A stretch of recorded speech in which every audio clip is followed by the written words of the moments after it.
tudo bem com vocês?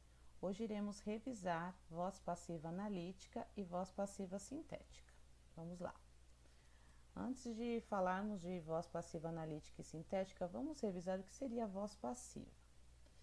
Lembrando que o verbo ele pode aparecer em três vozes: voz ativa, voz passiva e voz reflexiva. Na voz passiva, na voz ativa, vamos começar pela voz ativa, o sujeito é o agente da ação, ou seja, ele faz a ação, ele é responsável pela ação verbal. Já na voz passiva, ele não é o responsável da ação verbal, ele sofre, ele recebe essa ação verbal e ele é chamado de sujeito paciente. Na voz ativa, o sujeito é agente e na voz passiva, o sujeito é paciente. Bom, a voz reflexiva é quando o sujeito faz e recebe a ação ao mesmo tempo. Então, eu me cortei, eu me penteei, essa seria a voz reflexiva, certo? Bom, olha só o exemplo que nós temos aqui. Os vitrôs, vamos pegar aqui, os vitrôs da sala foram abertos pelo menino. Quem foram abertos? Os vitrôs. Os vitrôs, então, é o sujeito.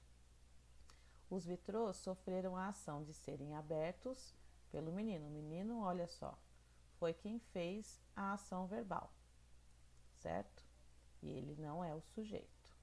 Ele tem um outro nome que nós já vamos ver.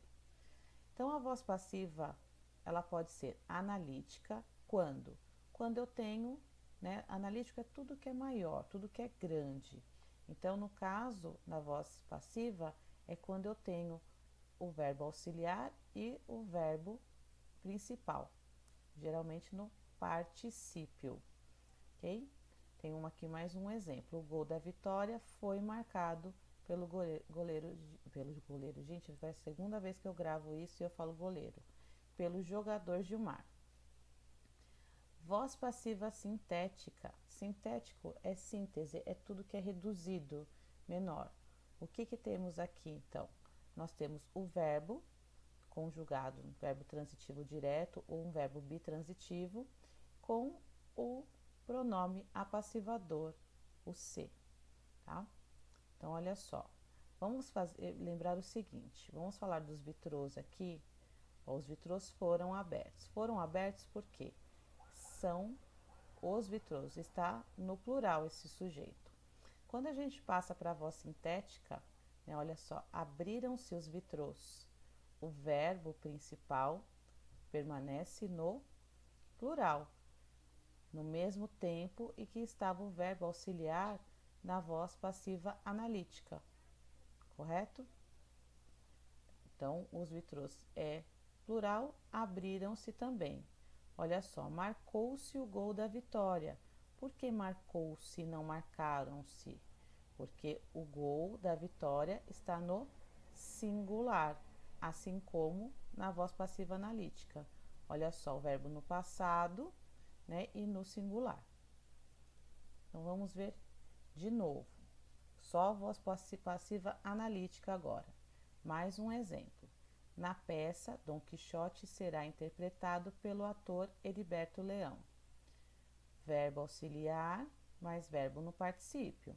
Olha o tempo que o verbo auxiliar está determinando e o número, está no singular. Agente da passiva. Quem é o agente da passiva? É aquele que faz a ação no sujeito. Então, se eu transformar isso para voz ativa, vamos falar de voz ativa, Heriberto Leão interpretará Dom Quixote na peça. Agente da passiva é o termo da oração que pratica a ação expressa pelo verbo da voz passiva, que eu acabei de dizer. Nem sempre o agente da passiva aparece na oração com o verbo na voz passiva analítica. Então, às vezes ele pode aparecer, às vezes não. Como assim? Olha só. A peça Dom Quixote foi apresentada ontem. Neste caso aqui, eu não tenho um agente da passiva. Olha só. Voz passiva sintética. Lembra-se, sintético é síntese, é coisa reduzida, pequenininha, menor. A voz passiva sintética é aquela em que não aparece o verbo auxiliar. Emprega-se o verbo transitivo direto ou transitivo direto indireto, como chamamos de bitransitivo. Ele aparece na terceira pessoa do singular ou do plural, dependendo do sujeito, como já expliquei nos exemplos anteriores. Acompanhado do pronome se, o pronome se é chamado de pronome apassivador, isto é, aquele que torna a voz do verbo passiva, consequentemente torna o sujeito paciente. Vende-se ingresso para o teatro. Vendem-se ingressos para o teatro. Então, olha só, sujeito no singular, verbo no singular. Sujeito no plural, verbo no plural. Ok? Vende-se ingressos para o teatro. Aqui, de novo, o mesmo exemplo. E é só isso, gente. Qualquer dúvida, mandem para mim a pergunta e vocês continuem assistindo o vídeo porque é para ver a atividade de hoje, tá bom? Não sai daí. Beijo e tchau, tchau. Olá, oitavo ano, tudo bem com vocês? Vamos começar a revisar os conteúdos, começando pelo capítulo 4, Informe-se. Hoje vocês vão receber aí no Google Sala de Aula uma atividade avaliativa.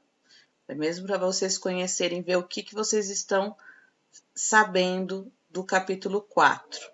Então, o que a gente trabalhou aí no capítulo 4? Notícia, voz passiva analítica, voz passiva sintética. O que mais aqui? Falando de notícia, que eu acho que eu foquei mais no assunto notícia. São 6 questões, tá? A respeito de notícia e uma sobre voz passiva analítica e voz passiva sintética. Como é que vocês vão preencher esse formulário? No caso, esse daqui, ele você não vai precisar colocar nem o e-mail, nem o nome de vocês, porque eu fiz dentro do Google Sala de Aula. Então, só os alunos que estão na sala do oitavo ano vão conseguir responder essa atividade, tá? Aqui você não vai mexer. Provavelmente vai aparecer os dados de vocês aqui, tá aparecendo os meus porque eu estou na minha conta. Questão 1. Quais são as características do gênero notícia? Estudem, não saiam Ctrl+C e Ctrl+V. Pesquisem e cuidado na hora de digitar as respostas. Use as iniciais maiúsculas, pontuações, cuidado com a ortografia, porque é muito sensível para vir depois para mim como errado, tá? Então tem que tomar um cuidado a mais na hora de digitar aqui. Presta atenção, releia o que você escreveu. Nessa atividade 2, vocês vão classificar as frases retiradas de uma notícia em voz passiva sintética ou analítica. Então, vocês vão ler esta frase, e se esta frase o verbo estiver na voz passiva analítica, você vai clicar aqui. Se estiver na voz passiva sintética, vai clicar aqui. A mesma coisa, vai ler essa daqui e vai marcar qual é a voz que essa está. Simples. Aqui eu trouxe um texto para vocês que vocês vão utilizar para responder das questões 3 até a 6. Então, Facebook lança botão de contexto para combater fake news no Brasil. Vamos ler o texto, tem aqui a indicação do texto. Questão 3. Identifique as informações principais contidas no lead da notícia, dessa notícia aqui. Tá? Então, tem um lead aqui. Então, o que aconteceu, vai marcar o que aconteceu. Quando aconteceu, onde aconteceu, quem estava envolvido e por quê. Então, seria uma relacionar colunas, mais ou menos, aqui. Então, cada uma dessas corresponde a uma dessas perguntas, certo? 4. A manchete da notícia cumpre sua função? Justifique sua resposta. Mesma coisa que eu expliquei lá na primeira. Cuidado quando vocês forem responder aqui. Cuidado com letra inicial maiúscula, pontuação, ortografia, digitação, cuidado. 5. Após a manchete, deve haver a linha fina ou subtítulo que traz uma informação adicional. Crie uma linha fina para a notícia anterior.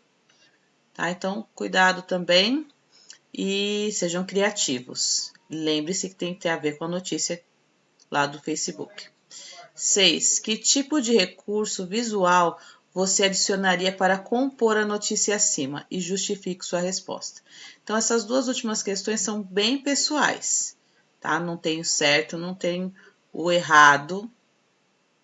Tem aí alguma coisa que vocês podem errar. Então, tem que tomar um cuidadinho, sim, mas a maioria, com certeza, é mais aceitável. Ok?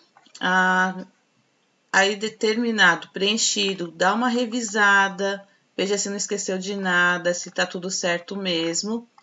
E aí, só depois clica aqui, enviar. Aí, uma cópia da sua resposta vai vir para mim. Eu vou fazer a correção e em seguida eu devolvo para vocês. Uma única tentativa, ok, gente? Tá bom? Qualquer dúvida, então, me chamem no Hangouts. Tem que ser respondida hoje. Meia-noite, sai do ar, tá bom? Beijinhos e até a próxima aula. Tchau, tchau.